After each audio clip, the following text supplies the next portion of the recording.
I came in being nosy to see what my daughter was up to and who was giving her advice and guiding her, because I did see her starting to change her attitude towards life.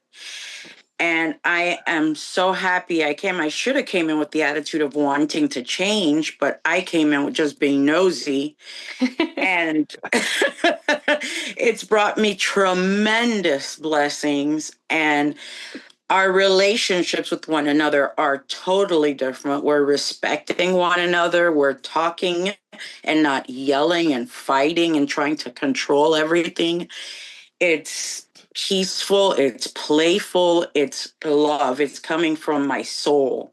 Oh. And I am just so grateful and so honored to have had the opportunity to witness this. And it actually healed me. And I'm eternally grateful to you, Mark. I really am. I'm saying it, and I have goosebumps. I Me really too. am. Yeah. Thank you. My husband passed away in bed next to me for 12 hours. And after the funeral, I never went back to his grave. And it was a fear of mine because I didn't want to be in that pain again and relive that trauma. And I went back to his grave. I wrote him a letter. I got some closure. I feel lighter. I feel transformed. My girls were with me to support me, and they cried, and they got to talk to him and write letters and get some closure also. It brought us so much peace and so much joy to have had this opportunity to actually move forward with my life and allow myself to heal. And the transformation is huge. Like my mom, I told you she's bipolar, schizophrenic. We have not had any fights.